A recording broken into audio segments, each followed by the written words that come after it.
ನಮಸ್ಕಾರ. ಎಸ್ ನ್ಯೂಸ್ಗೆ ಸ್ವಾಗತ. ನಾನು ಎಸ್ ದೇವೇಂದ್ರಗೌಡ. ಇಂದಿನ ಮುಖ್ಯಾಂಶಗಳು. ಸೌಹಾರ್ದ ಸಹಕಾರ ಸಂಘಗಳ ಬಲವರ್ಧನೆಗೆ ಸಂಪರ್ಕ ಸಭೆ, ಸಹಕಾರ ಕ್ಷೇತ್ರದ ಅಭಿವೃದ್ಧಿಗೆ ಒತ್ತು. ಕರ್ನಾಟಕ ರಾಜ್ಯ ವಸತಿ ನಿಲಯಗಳ ಹೊರಗುತ್ತಿಗೆ ನೌಕರರ ಸಂಘದಿಂದ 5 ತಿಂಗಳ ಬಾಕಿ ವೇತನ ಪಾವತಿಸಲು ಮನವಿ ಸಲ್ಲಿಕೆ. ತೊಗಲು ಗೊಂಬೆಯಾಟ ನಶಿಸಲು ಬಿಡದೆ ಉಳಿಸಿ ಬೆಳೆಸುವ ಕೆಲಸವಾಗಬೇಕು, ಮಲ್ಲಿಕಾರ್ಜುನ. ಟಾಟಾ ಪವರ್ ಕಂಪನಿಯಿಂದ ಅರ್ಜಿ ಹಿಂಪಡೆದ ಜನಪರ ಸಂಘಟನೆಗಳ ಹೋರಾಟಕ್ಕೆ ಮೊದಲ ಗೆಲುವು. ವಿದ್ಯಾರ್ಥಿಗಳಿಗೆ ಶಾಲೆಗೆ ಹೋಗಲು ಬಸ್ ವ್ಯವಸ್ಥೆ ಕಲ್ಪಿಸಲು ಕೆಪಿಆರ್ಎಸ್ ಒತ್ತಾಯ.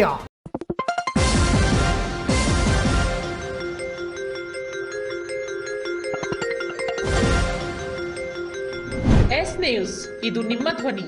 ವಾರ್ತೆಗಳ ವಿವರ. ಕರ್ನಾಟಕ ರಾಜ್ಯ ಸೌಹಾರ್ದ ಸಂಯುಕ್ತ ಸಹಕಾರಿ ನಿಯಮಿತ ಬೆಂಗಳೂರು ಕಲಬುರಗಿ ಪ್ರಾಂತದ ವತಿಯಿಂದ ರಾಯಚೂರು ಜಿಲ್ಲಾ ಸೌಹಾರ್ದ ಸಹಕಾರ ಸಂಘಗಳ ಅಧ್ಯಕ್ಷರು, ಉಪಾಧ್ಯಕ್ಷರು ಹಾಗೂ ನಿರ್ದೇಶಕರಿಗಾಗಿ ನಗರದ ಕನಕದಾಸ ಕಲ್ಯಾಣ ಮಂಟಪದಲ್ಲಿ ಇಂದು ಸಂಪರ್ಕ ಸಭೆಯನ್ನು ಏರ್ಪಡಿಸಲಾಗಿದೆ. ಕಾರ್ಯಕ್ರಮವನ್ನು ಕರ್ನಾಟಕ ರಾಜ್ಯ ಸೌಹಾರ್ದ ಸಂಯುಕ್ತ ಸಹಕಾರಿ ನಿಯಮಿತದ ಅಧ್ಯಕ್ಷ ಜಿ ನಂಜನಗೌಡ ಉದ್ಘಾಟಿಸಿದರು. ಕಾರ್ಯಕ್ರಮದ ಅಧ್ಯಕ್ಷತೆಯನ್ನು ಸಂಸ್ಥೆಯ ನಿರ್ದೇಶಕ ಆರ್ ತಿಮ್ಮಯ್ಯ ಶೆಟ್ಟಿ ವಹಿಸಿದ್ದರು. ಪ್ರಾಸ್ತಾವಿಕವಾಗಿ ಮಾತನಾಡಿದ ಪ್ರಾಂತೀಯ ವ್ಯವಸ್ಥಾಪಕ ಸಂಜಯ್ ಕೋರಟ್ಕರ್ ಅವರು ಸೌಹಾರ್ದ ಸಹಕಾರ ಸಂಘಗಳ ಸದೃಢ ನಿರ್ವಹಣೆ, ಸದಸ್ಯರಿಗೆ ಗುಣಮಟ್ಟದ ಸೇವೆ, ಪಾರದರ್ಶಕ ಆಡಳಿತ ಹಾಗೂ ಸಂಘಗಳ ಆರ್ಥಿಕ ಪ್ರಗತಿಗೆ ಕೈಗೊಳ್ಳಬೇಕಾದ ಕ್ರಮಗಳ ಕುರಿತು ವಿವರಿಸಿದರು. ಸಹಕಾರ ಕ್ಷೇತ್ರದಲ್ಲಿ ಸಂಘಗಳ ಪಾತ್ರವನ್ನು ಇನ್ನಷ್ಟು ಬಲಪಡಿಸುವ ಅಗತ್ಯವನ್ನು ಅವರು ಒತ್ತಿ ಹೇಳಿದರು. ಮುಖ್ಯ ಅತಿಥಿಗಳು ತಮ್ಮ ಭಾಷಣದಲ್ಲಿ ಸೌಹಾರ್ದ ಸಹಕಾರ ಸಂಘಗಳು ಗ್ರಾಮೀಣ ಹಾಗೂ ನಗರ ಪ್ರದೇಶಗಳ ಆರ್ಥಿಕ ಅಭಿವೃದ್ಧಿಗೆ ಮಹತ್ತರ ಕೊಡುಗೆ ನೀಡುತ್ತಿದ್ದು, ಸದಸ್ಯರು ಮತ್ತು ಆಡಳಿತ ಮಂಡಳಿಯವರು ಪರಸ್ಪರ ಸಹಕಾರ, ಪಾರದರ್ಶಕತೆ ಹಾಗೂ ಜವಾಬ್ದಾರಿಯಿಂದ ಕಾರ್ಯನಿರ್ವಹಿಸಿದರೆ ಸಹಕಾರ ಕ್ಷೇತ್ರ ಮತ್ತಷ್ಟು ಬೆಳವಣಿಗೆಗೆ ಸಾಧಿಸಲಿದೆ ಎಂದು ಅಭಿಪ್ರಾಯಪಟ್ಟರು. ಸರ್ಕಾರದ ವಿವಿಧ ಯೋಜನೆಗಳು, ಸದಸ್ಯರ ವಿಶ್ವಾಸ ಗಳಿಸುವ ಆಡಳಿತ ಹಾಗೂ ಹೊಸ ತಂತ್ರಜ್ಞಾನ ಅಳವಡಿಕೆಗೆ ಹೆಚ್ಚಿನ ಆದ್ಯತೆ ನೀಡುವಂತೆ ಕರೆ ನೀಡಿದರು. ರಾಯಚೂರು ಜಿಲ್ಲೆಯ ವಿವಿಧ ಸೌಹಾರ್ದ ಸಹಕಾರ ಸಂಘಗಳ ಅಧ್ಯಕ್ಷರು, ಉಪಾಧ್ಯಕ್ಷರು, ನಿರ್ದೇಶಕರು, ಮುಖ್ಯ ಕಾರ್ಯನಿರ್ವಹಣಾಧಿಕಾರಿಗಳು ಹಾಗೂ ಸಿಬ್ಬಂದಿ ಹೆಚ್ಚಿನ ಸಂಖ್ಯೆಯಲ್ಲಿ ಭಾಗವಹಿಸಿ ಕಾರ್ಯಕ್ರಮವನ್ನು ಯಶಸ್ವಿಗೊಳಿಸಿದರು. ಈ ಕಾರ್ಯಕ್ರಮದಲ್ಲಿ ಎಚ್.ಜಿ. ಹನುಮಂತಯ್ಯ ಶೆಟ್ಟಿ, ಎಂ. ದೊಡ್ಡಬಸವರಾಜ್, ಮಂಜುಳಾ ಪಾಟೀಲ್, ಕೆ. ವಿರೂಪಾಕ್ಷಪ್ಪ, ಸೋಮನಗೌಡ ಬಾದರ್ಲಿ ಹಾಗೂ ರಾಜಶೇಖರ್ ಬಿ, ಸಿಇಒ ಶ್ರೀಮತಿ ಪುಷ್ಪ, ಪ್ರಭಾರಿ ಸಿಇಒ ಹುಸೇನ್ ಭಾಷಾ, ಅಭಿವೃದ್ಧಿ ಅಧಿಕಾರಿ ನಟರಾಜ್ ಸೇರಿದಂತೆ ಗಣ್ಯರು ಉಪಸ್ಥಿತರಿದ್ದರು.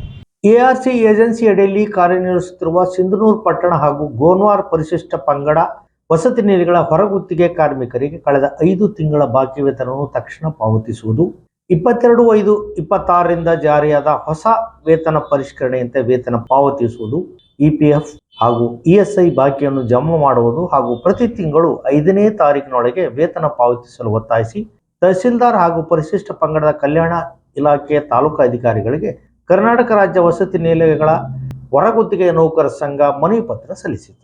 ಸಿಂಧನೂರು ಪಟ್ಟಣ ಹಾಗೂ ತಾಲೂಕಿನ ಗೋನ್ವಾರ ಪರಿಶಿಷ್ಟ ಪಂಗಡ ಎಸ್ಟಿ ವಸತಿ ನಿಲಯಗಳಲ್ಲಿ ಎಆರ್ಸಿ ಏಜೆನ್ಸಿ ಅಡಿಯಲ್ಲಿ ಕರ್ತವ್ಯ ನಿರ್ವಹಿಸುತ್ತಿರುವ ಹೊರಗುತ್ತಿಗೆ ಕಾರ್ಮಿಕರಿಗೆ ಕಳೆದ 5 ತಿಂಗಳುಗಳಿಂದ ವೇತನ ಪಾವತಿಸದೆ ದುಡಿಸಿಕೊಳ್ಳಲಾಗುತ್ತಿದೆ.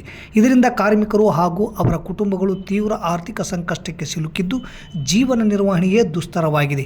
22/5/2026 ಮೊದಲು ಜಾರಿಯಲ್ಲಿದ್ದ ವೇತನದಂತೆ ಆ ಅವಧಿಯ ಬಾಕಿ ವೇತನವನ್ನು ಪಾವತಿಸಬೇಕು. ಹಾಗೆಯೇ 22/5/2026ರಿಂದ ಜಾರಿಗೆ ಬಂದಿರುವ ಹೊಸ ವೇತನ ಪರಿಷ್ಕರಣೆಯಂತೆ ನಂತರದ ಅವಧಿಯ ವೇತನವನ್ನು ಪರಿಷ್ಕೃತ ದರದಲ್ಲಿಯೇ ಲೆಕ್ಕ ಹಾಕಿ ಸಂಪೂರ್ಣವಾಗಿ ಪಾವತಿಸಬೇಕು. ಇದರ ಜೊತೆಗೆ ಕಾರ್ಮಿಕರ ಇಪಿಎಫ್ ಹಾಗೂ ಇಎಸ್ಐ ಮೊತ್ತವನ್ನು ಸಂಬಂಧಪಟ್ಟ ಇಲಾಖೆಗೆ ಜಮಾ ಮಾಡದೆ ಕಾರ್ಮಿಕರ ಸಾಮಾಜಿಕ ಭದ್ರತೆಯ ಹಕ್ಕನ್ನು ಕಸಿದುಕೊಳ್ಳಲಾಗಿದೆ.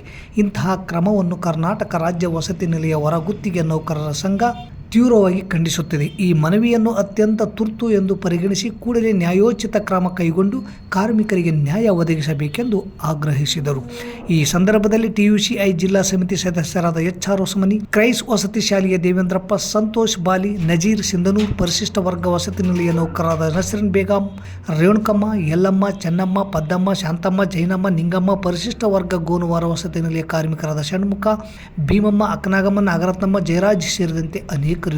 ಮದುವೆ ಆಗಿ ಇಷ್ಟು ವರ್ಷ ಆದರೂ ಮಕ್ಕಳಾಗಿಲ್ಲ ಅಂತ ಯೋಚನೆ ಇದ್ದೇ ಇರುತ್ತೆ. ಆಡ್ಕೊಳ್ಳೋರು ಎಷ್ಟು ಜನನೋ, ಹೇಳೋರು ಎಷ್ಟು ಜನನೋ, ಒಂದೇ ಒಂದು ಹುಲ್ಕಡ್ಡಿನೂ ಬೆಳೆದಿಲ್ವಲ್ಲ ಅಂತ ಹಂಗ್ಸೋರು ಎಷ್ಟು ಜನನೋ. ಅದರಲ್ಲೂ ಪ್ರತಿಯೊಬ್ಬರು ಕೇಳೋರೆ, ಎಷ್ಟು ಜನ ಮಕ್ಕಳು, ಎಷ್ಟು ವರ್ಷ ಮಕ್ಕಳಿಗೆ, ಮಕ್ಕಳು ಏನು ಮಾಡ್ಕೊಂಡಿದ್ದಾರೆ, ಅವಾಗಾಗೋ ನೋವಿದೆಯಲ್ಲ, ಅನುಭವಿಸಿದವ್ರಿಗೆ ಗೊತ್ತು. ಬಟ್ ಇನ್ಮೇಲೆ ಆ ಯೋಚನೆ ಮಾಡಲೇಬೇಡಿ. ನಿಮ್ಗೂ ಮಕ್ಕಳಾಗೋ ಭಾಗ್ಯ ಇದ್ದೇ ಇದೆ. ಸಿಂಧನೂರಿನಲ್ಲಿರೋ ಸಂತಾನ ಬಂಜೇತನ IVF ಹಾಸ್ಪಿಟಲ್ ನಲ್ಲಿ ನಿಮ್ಗಿರೋ ಪ್ರತಿ ಚಿಂತೆಗೆ ಪರಿಹಾರ ಕೊಟ್ಟು ನಿಮ್ ಕನ್ಸನ್ನ ನನ್ಸಾಗಿಸ್ತಾರೆ. ಈ ಹಾಸ್ಪಿಟಲ್ಗೆ ವಿಸಿಟ್ ಮಾಡಿರೋ ಅದೆಷ್ಟೋ ದಂಪತಿಗಳಿಗೆ ಮಕ್ಕಳಾಗಿದೆ. ಇಲ್ಲಿರೋ ಎಲ್ಲ advanced technology treatment, experience specialist doctors ನಿಮ್ ಬಂಜೇತನದ ಕಾರಣಕ್ಕೆ ಚಿಕಿತ್ಸೆ ಮತ್ತು ಪರಿಹಾರ ಕೊಡ್ತಾರೆ. ಅಂಡ್ ನಿಮ್ ಯಾವ ಮಾಹಿತಿಯು ಯಾರಿಗೂ ಗೊತ್ತಾಗದಂತೆ ಗೌಪ್ಯತೆಯನ್ನ ಕಾಪಾಡುವ ಸುಸಜ್ಜಿತ ಚಿಕಿತ್ಸಾ ಕೇಂದ್ರ ಅಂದ್ರೆ ಇದು. What is the guarantee madam? ಏನ್ ಗ್ಯಾರಂಟಿ ಕೊಡ್ತೀರಾ ಅಂತ? Success rate of an IVF depends on various factors, but one such factor, very crucial factor, is choosing the right IVF center. ಸಾಕಷ್ಟು ತಾಯಂದಿರು ನಮ್ಮಲ್ಲಿ IVF ಆಗಲಿ, IUIs ಆಗಲಿ, ಟೈಮ್ ಇಂಟರ್ಕೋರ್ಸ್ ಆಗಲಿ, ಬೇರೆ ಬೇರೆ ಟ್ರೀಟ್ಮೆಂಟ್ ಪಡೆದುಕೊಂಡು ಇವಾಗಲೇ ಸಕ್ಸಸ್ಫುಲ್ ಪ್ರೆಗ್ನೆನ್ಸೀಸ್ ಹೊಂದಿದ್ದಾರೆ. ಅಫೋರ್ಡಬಲ್ ಫೀಸ್ ನಲ್ಲಿ IVF ಫೆಸಿಲಿಟೀಸ್ ಟ್ರೀಟ್ಮೆಂಟ್ ನಿಮಗೆ ಸಿಗುತ್ತೆ. ಒಂದ್ಸಾರಿ ಯೋಚನೆ ಮಾಡಿ, ನೀವು ನಿಮ್ ಫ್ಯಾಮಿಲಿ ಎಷ್ಟು ದಿನ ಅಂತ ಈ ಸಣ್ಣ ವಿಷಯ ಕೊರಗ್ತೀರಾ? ಸ್ವಲ್ಪ ದಿನ ಕಳೆದ್ರೆ ಸಣ್ಣ ಪಾಪು ನಿಮ್ ಕೈಲಿರುತ್ತೆ. ಈ ಹಾಸ್ಪಿಟಲ್ ಲೊಕೇಟ್ ಆಗಿರೋದು ಸಿಂಧನೂರಿನ ಸಹನಾ ಆಸ್ಪತ್ರೆ ಹಿಂದೆ ಇರೋದೇ ಸಂತಾನ ಬಂಜೇತನ IVF ಹಾಸ್ಪಿಟಲ್ ಸಿಂಧನೂರು. ಡಿಸ್ಪ್ಲೇ ಮೇಲೆ ನಂಬರ್ ಇದೆ, ಕಾಲ್ ಮಾಡಿ. ನನ್ನ ವಿಡಿಯೋ ನೋಡ್ಕೊಂಡು ಬಂದೆ ಅಂತ ಹೇಳಿ ಫೀಸ್ ನಲ್ಲಿ ಇನ್ನೂ ಸ್ವಲ್ಪ ಡಿಸ್ಕೌಂಟ್ ಕೊಡ್ತಾರೆ, ಅದನ್ನ ಯೂಸ್ ಮಾಡ್ಕೊಳ್ಳಿ. ನಿಮ್ಮ ಮನೆಗೊಂದು ಸಣ್ಣ ಪುಟಾಣಿ ಪಾಪು ಬರೋವರೆಗೂ ನನ್ನನ್ನಂತೂ ಫಾಲೋ ಮಾಡಲೇಬೇಡಿ. ದೇವ್ರು ನಿಮ್ಮ ಆಸೆನ ಆದಷ್ಟು ಬೇಗ ಈಡೇರಿಸಲಿ. ನಮಸ್ಕಾರ. ಕಲಾವಿದರ ಬದುಕು ಅತಂತ್ರ ಸ್ಥಿತಿಯಿದ್ದಾಗಿದೆ. ಕಲೆಯನ್ನೇ ನೆಚ್ಚಿಕೊಂಡು ನಡೆಸುವ ಕಾಲ ಹೊಂದಿತ್ತು. ಆದರೆ ಈಗ ಇತ್ತೀಚಿನ ದಿನಗಳಲ್ಲಿ ಅಳಿವಿನ ಅಂಚಿನತ್ತ ಸಾಗುತ್ತಿರುವ ಪ್ರಾಚೀನ ಜಾನಪದ ಕಲೆಗಳಲ್ಲಿಯೂ ಒಂದಾದ ತೊಗಲುಗೊಂಬೆ ಆಟವನ್ನು ಉಳಿಸಿ ಬೆಳೆಸುವ ನಿಟ್ಟಿನಲ್ಲಿ ಮುಂದಿನ ಯುವ ಪೀಳಿಗೆಗೆ ತೊಗಲುಗೊಂಬೆ ಆಟ ಕೇವಲ ಒಂದು ಕಲೆಯಾಗದೆ ಬದುಕು ಕಲಿಸುವ ಸುದೀರ್ಘ ದಾರಿಯಾಗಲಿ ಎಂದು ಅಂತಾರಾಷ್ಟ್ರೀಯ ತೊಗಲುಗೊಂಬೆ ಆಟದ ಕಲಾವಿದರು ಹಾಗೂ ಮನುಕುಲ ಆಶ್ರಮ ಟ್ರಸ್ಟ್ನ ವ್ಯವಸ್ಥಾಪಕರಾದ ಮಲ್ಲಿಕಾರ್ಜುನ್ ಹೇಳಿದರು. ನಗರದ ಸರ್ಕಾರಿ ಹಿರಿಯ ಪ್ರಾಥಮಿಕ ಶಾಲೆಯ ಆವರಣದಲ್ಲಿ ತೊಗಲು ಬೊಂಬೆ ಕಾರ್ಯಾಗಾರವನ್ನು ಉದ್ಘಾಟಿಸಿ ಮಾತನಾಡಿದ ಅವರು, ಜಾನಪದ ಮುಂದಿನ ಪರಂಪರೆಗೆ ಬುನಾದಿ ಹಾಕುವ ಮತ್ತು ಈ ಕಲೆಯನ್ನು ಇನ್ನೂ ವಿಜೃಂಭಣೆಯನ್ನಾಗಿ ವಿಂಗಡಿಸುವಲ್ಲಿ ಯಶಸ್ವಿನ ಮೊದಲ ಹೆಜ್ಜೆಯನ್ನು ಸರ್ಕಾರ ಮಾಡಬೇಕು. ಜನಪದ ಕಲಾವಿದರು ಶಾಲಾ ಕಾಲೇಜುಗಳ ಮಕ್ಕಳಿಗೆ ಉಚಿತವಾಗಿ ತಮ್ಮ ಕಲೆಗಳನ್ನು ಪ್ರದರ್ಶಿಸಿ ಕಲಿಸುವಂತಹ ಮನಸ್ಸು ಮಾಡಬೇಕು. ಸಾರ್ವಜನಿಕರು ಕಲಾವಿದರನ್ನು ಪ್ರೋತ್ಸಾಹಿಸಬೇಕು. ಜನಪದ ಕಲೆಗಳನ್ನು ಶಾಲೆಯಲ್ಲಿ ಅಣಿಗೊಳಿಸುವ ಮೂಲಕ ಜನಪದ ಕಲೆಗಳನ್ನು ಸಮೃದ್ಧಿಗೊಳಿಸುವ ಜವಾಬ್ದಾರಿ ಎಲ್ಲರ ಮೇಲಿದೆ ಎಂದು ಆಶಯ ವ್ಯಕ್ತಪಡಿಸಿದರು.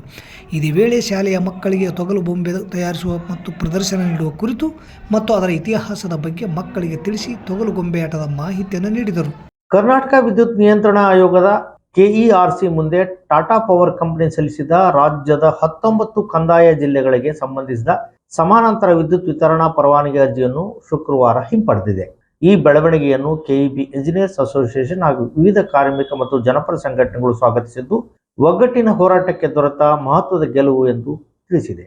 KERC ಮೂಲಗಳ ಪ್ರಕಾರ ಶುಕ್ರವಾರ ಬೆಳಗ್ಗೆ 11 ಗಂಟೆಗೆ ಆರಂಭವಾದ ಕಲಾಪದಲ್ಲಿ ಟಾಟಾ ಪವರ್ ಕಂಪನಿಯ ಪ್ರತಿನಿಧಿಯು ಕರ್ನಾಟಕದ ಎಲ್ಲ 19 ಕಂದಾಯ ಜಿಲ್ಲೆಗಳಲ್ಲಿ ಸಮಾನಾಂತರ ವಿದ್ಯುತ್ ವಿತರಣಾ ಪರವಾನಗಿ ಪಡೆಯಲು ಸಲ್ಲಿಸಿದ್ದ ಅರ್ಜಿಯನ್ನು ಹಿಂಪಡೆಯುವ ಮನವಿ ಸಲ್ಲಿಸಿದರು. ವಿಚಾರಣೆ ವೇಳೆ ಅರ್ಜಿಯಲ್ಲಿ ಕೆಲವು ಲೋಪಗಳು ಇರುವುದನ್ನು KERC ಅಧ್ಯಕ್ಷರು ಗಮನಿಸಿದ್ದು, ಬಳಿಕ ಅರ್ಜಿ ಹಿಂಪಡೆಯಲು ಸಲ್ಲಿಸಿದ್ದ ಮನವಿಯನ್ನು ಅಂಗೀಕರಿಸಿದರು ಎಂದು ತಿಳಿದು ಬಂದಿದೆ. ಟಾಟಾ ಕಂಪನಿಗೆ ವಿದ್ಯುತ್ ವಿತರಣಾ ಪರವಾನಗಿ ನೀಡದಂತೆ ಒತ್ತಾಯಿಸಿ ಜನಪರ ಸಂಘಟನೆಗಳು ಪ್ರತಿಭಟನೆ ನಡೆಸಿದ್ದವು. CPIM ನೇತೃತ್ವದಲ್ಲಿ ಎಡಪಕ್ಷಗಳು ಬೆಂಗಳೂರಿನಲ್ಲಿ ವಿದ್ಯುತ್ ಖಾಸಗೀಕರಣ ವಿರೋಧಿಸಿ ರಾಜ್ಯ ಮಟ್ಟದ ಸಮಾವೇಶ ನಡೆಸಿದ್ದವು. ರಾಜ್ಯದ ಎಲ್ಲ ಜನರು ಆಕ್ಷೇಪಣೆ ಸಲ್ಲಿಸುವಂತೆ ಸಮಾವೇಶ ಮನವಿ ಮಾಡಿತ್ತು. ಸಾವಿರಾರು ಆಕ್ಷೇಪಣೆಗಳು ಸಲ್ಲಿಕೆಯಾದ ಬಗ್ಗೆ ವರದಿಯಾಗಿತ್ತು. ಈ ಕುರಿತು ಪ್ರತಿಕ್ರಿಯಿಸಿರುವ KEB engineers association, Tata power ಅರ್ಜಿ ಹಿಂಪಡೆಯಲು ರಾಜ್ಯದಾದ್ಯಂತ ನಡೆದ ನಿರಂತರ ಹೋರಾಟ, ಸಾರ್ವಜನಿಕ ಪ್ರತಿರೋಧ ಹಾಗೂ ವಿವಿಧ ಸಂಘಟನೆಗಳ ಒಗ್ಗಟ್ಟಿನ ಪ್ರಯತ್ನವೇ ಕಾರಣ ಎಂದು ಹೇಳಿದೆ. ನಮ್ಮ ಹೋರಾಟಕ್ಕೆ ಬೆಂಬಲ ನೀಡಿದ ಎಲ್ಲ ಸ್ನೇಹಿತರು, ಸಂಘಟನೆಗಳು ಹಾಗೂ ಸಾರ್ವಜನಿಕರಿಗೆ ಅಭಿನಂದನೆಗಳು. ಈ ಎಲ್ಲರ ನಿರಂತರ ಬೆಂಬಲ, ಸಮೂಹ ಪ್ರಯತ್ನ ಮತ್ತು ಐಕ್ಯತೆಯ ಫಲವಾಗಿ ಈ ಯಶಸ್ಸು ಸಾಧ್ಯವಾಗಿದೆ. ಇದು ನಮ್ಮೆಲ್ಲರ ಒಗ್ಗಟ್ಟಿನ ವಿಜಯ ಎಂದು ಅಸೋಸಿಯೇಷನ್ ಪ್ರಕಟಣೆಯಲ್ಲಿ ತಿಳಿಸಿದೆ. ಟಾಟಾ ಪವರ್ ಅರ್ಜಿ ಹಿಂಪಡೆದಿರುವುದರಿಂದ ಈ ವಿವಾದಕ್ಕೆ ಪೂರ್ಣ ವಿರಾಮ ಬಿದ್ದಿದೆಯೇ ಅಥವಾ ಕಂಪನಿ ಅಗತ್ಯ ತಿದ್ದುಪಡಿಗಳೊಂದಿಗೆ ಹೊಸ ಅರ್ಜಿ ಸಲ್ಲಿಸಲಿದೆಯೇ ಎಂಬುದು ಸ್ಪಷ್ಟವಾಗಬೇಕಿದೆ. ಕಲ್ಲೂರು, ಮುಳ್ಳೂರು, ಬೂತಲಿನಿ ಗ್ರಾಮಗಳಿಂದ ಸಿಂಧನೂರು ನಗರಕ್ಕೆ ಅಭ್ಯಾಸ ಮಾಡಲು ವಿದ್ಯಾರ್ಥಿಗಳಿಗೆ ಬಸ್ ಸೌಕರ್ಯ ಒದಗಿಸುವಂತೆ ಇಂದು KPRS ಸಂಘಟನೆಯಿಂದ ಡಿಪೋ ಮ್ಯಾನೇಜರ್ಗೆ ಮನವಿ ಪತ್ರ ಸಲ್ಲಿಸಲಾಯಿತು. ಸಿಂಧನೂರು ಮಸ್ಕಿ ಮುಖ್ಯ ರಸ್ತೆಗೆ ಹೊಂದಿಕೊಂಡಿರುವ ಕಲ್ಲೂರು, ಮುಳ್ಳೂರು, ಬೂತಲದಿನ್ನಿ ಗ್ರಾಮಗಳಿಂದ ಸಿಂಧನೂರು ನಗರಕ್ಕೆ ದಿನಾಲೂ ನೂರಾರು ವಿದ್ಯಾರ್ಥಿಗಳು ಅಭ್ಯಾಸ ಮಾಡಲು ಬರುತ್ತಾರೆ. ಆದರೆ ಅವರಿಗೆ ಬಸ್ನ ವ್ಯವಸ್ಥೆ ಇಲ್ಲ. ಮುಖ್ಯ ರಸ್ತೆಯಲ್ಲಿಯೂ ಕೂಡ ಬಸ್ ನಿಲುಗಡೆ ಇಲ್ಲದ ಕಾರಣ ಆಟೋಗಳಿಗೆ ಪ್ರತಿದಿನ ಹೋಗಲು ಬರಲು ಸೇರಿ 50 ರೂಪಾಯಿವರೆಗೂ ಹೆಚ್ಚು ಹಣ ಭರಿಸಬೇಕಾಗಿದೆ. ಈ ಕುರಿತು ಈ ಹಿಂದೆ ಡಿಪೋ ಮ್ಯಾನೇಜರಿಗೆ ಮನವಿ ಸಲ್ಲಿಸಿದರೂ ಕೂಡ ಇದುವರೆಗೂ ಬಸ್ಸಿನ ವ್ಯವಸ್ಥೆ ವ್ಯವಸ್ಥೆ ಆಗಿಲ್ಲ. ವಿದ್ಯಾರ್ಥಿಗಳಿಗಾಗಿಯೇ ಬಸ್ ಎಂದು ಶಾಸಕರು ಉದ್ಘಾಟನಾ ಸಮಾರಂಭದಲ್ಲಿ ಭರ್ಜರಿಯಾಗಿ ಮಾತನಾಡಿದರು. ಆದರೆ ನಮ್ಮೂರಿಗೆ ಬಸ್ಸು ಇಲ್ಲ, ಕೂಡಲೇ ಬಸ್ ವ್ಯವಸ್ಥೆ ಮಾಡಬೇಕು ಎಂದು ಇಂದು ಡಿಪೋ ಮ್ಯಾನೇಜರಿಗೆ ಮನವಿ ಸಲ್ಲಿಸಲಾಯಿತು. ಬಸ್ ವ್ಯವಸ್ಥೆ ಮಾಡದೆ ಹೋದಲ್ಲಿ ಸಂಘಟನೆಯ ನೇತೃತ್ವದಲ್ಲಿ ಹೋರಾಟ ಮಾಡಬೇಕಾಗುತ್ತದೆ ಎಂದು ವಿದ್ಯಾರ್ಥಿಗಳು ಹೇಳಿದರು. ಈ ಸಂದರ್ಭದಲ್ಲಿ ಮುಖಂಡರಾದ ಬಸವಂತರಾಯಗೌಡ ಕಲ್ಲು, ಶ್ರೀನಿವಾಸ್, ಕಾರ್ತಿಕ್, ನಾಗೇಶ್, ಕರಿಯಣ್ಣ, ವೆಂಕಟೇಶ್, ಉಮಾ ಮಹಾಂತೇಶ್, ರೋಜಾ, ಕೃತಿಕಾ, ಗೌರಮ್ಮ, ಉಮಾದೇವಿ, ಗ್ರಾಮಸ್ಥರಾದ ನಾಗಪ್ಪ, ಹನುಮೇಶ್ ಇದ್ದರು.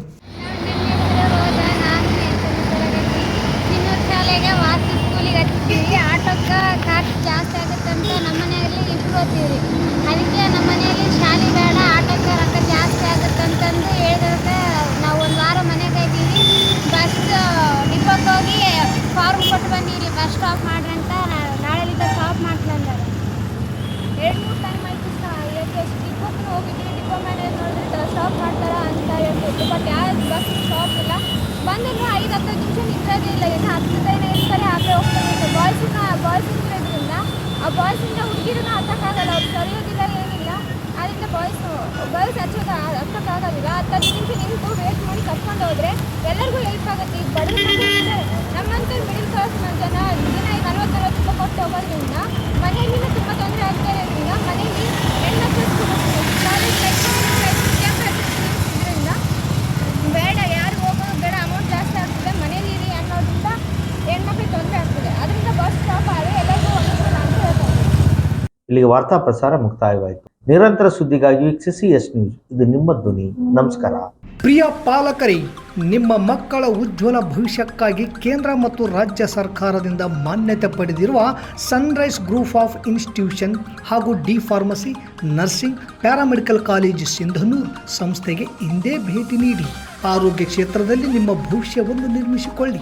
ಕಾಲೇಜಿನಲ್ಲಿರುವ ಕೋರ್ಸ್ಗಳು: ಡಿ ಫಾರ್ಮಸಿ ಅವಧಿ 2 ವರ್ಷ, ವಿದ್ಯಾರ್ಹತೆ PUC ಸೈನ್ಸ್ ಪಾಸ್ ಅಥವಾ NIOS ಪಾಸ್. ನರ್ಸಿಂಗ್ GNM ಅವಧಿ 3 ವರ್ಷ, ವಿದ್ಯಾರ್ಹತೆ PUC ಕಲಾ ವಿಜ್ಞಾನ ಮತ್ತು ವಾಣಿಜ್ಯ. Paramedical college DMLT, DHI, DOT and AT ಅವಧಿ 3 ವರ್ಷ, ವಿದ್ಯಾರ್ಹತೆ SSLC ಹಾಗೂ ದ್ವಿತೀಯ PUC ವಿಜ್ಞಾನ ಪಾಸ್.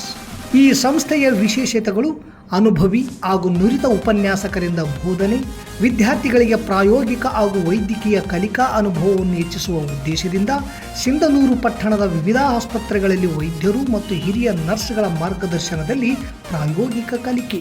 ಪ್ರತಿ ಶನಿವಾರ ತಜ್ಞ ವೈದ್ಯರಿಂದ ವಿಶೇಷ ಉಪನ್ಯಾಸ. ವಿದ್ಯಾರ್ಥಿಗಳಿಗೆ ಕಲಿಕಾ ಅನುಭವಕ್ಕಾಗಿ ಸಿಂಧನೂರು ಹಾಗೂ ವಿವಿಧ ನಗರದ ವೈದ್ಯರ ವತಿಯಿಂದ ಉಚಿತವಾಗಿ ನಡೆಯುವ ಸುಮಾರು ಆರೋಗ್ಯ ತಪಾಸಣಾ ಶಿಬಿರ ಹಾಗೂ ಸ್ವಯಂ ಪ್ರೇರಿತ ರಕ್ತದಾನ ಶಿಬಿರದಲ್ಲಿ ವಿದ್ಯಾರ್ಥಿಗಳು ಭಾಗವಹಿಸಿ ವಿಶೇಷ ಕಲಿಕಾ ಅನುಭವವನ್ನು ಪಡೆದಿರುತ್ತಾರೆ. ಸಮಾಜದಲ್ಲಿ ಆರೋಗ್ಯದ ಅರಿವು ಮೂಡಿಸುವ ಉದ್ದೇಶದಿಂದ ವಿದ್ಯಾರ್ಥಿಗಳ ಸಹಭಾಗಿತ್ವದಲ್ಲಿ ವಿವಿಧ ಆರೋಗ್ಯ ಜಾಗೃತಿ, ಆರೋಗ್ಯ ಜಾಥಾ ಕಾರ್ಯಕ್ರಮಗಳು ಹಾಗೂ ಆರೋಗ್ಯ ಶಿಕ್ಷಣ ಚಟುವಟಿಕೆಗಳನ್ನು ಹಮ್ಮಿಕೊಳ್ಳಲಾಗುತ್ತದೆ. ಪರಿಸರ ಸ್ವಚ್ಛತೆ ಮತ್ತು ಆರೋಗ್ಯಕರ ಜೀವನ ಶೈಲಿಯ ಕುರಿತು ಜನರಲ್ಲಿ ಅರಿವು ಮೂಡಿಸಲಾಗುತ್ತದೆ. ಸುಸಜ್ಜಿತ ಕಟ್ಟಡಗಳು, ಸ್ಮಾರ್ಟ್ ಕ್ಲಾಸಸ್, ಆಧುನಿಕ ಲ್ಯಾಬ್ ಸೌಲಭ್ಯಗಳು ಹಾಗೂ ಪ್ರಾಯೋಗಿಕ ತರಬೇತಿ ವ್ಯವಸ್ಥೆ. ವಿದ್ಯಾರ್ಥಿಗಳ ಸುರಕ್ಷತೆಗಾಗಿ CC ಕ್ಯಾಮೆರಾ ಅಳವಡಿಸಲಾಗಿದೆ.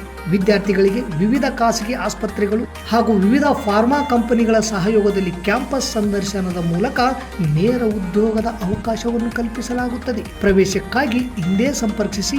ಇರ್ಫಾನ್ K, ಅಧ್ಯಕ್ಷರು, sunrise D pharmacy, nursing, paramedical college, Vasavi ಕಲ್ಯಾಣ ಮಂಟಪದ ಮುಂಭಾಗ, PWD ಕ್ಯಾಂಪ್, ರಾಯಚೂರು ರಸ್ತೆ, ಸಿಂಧನೂರು.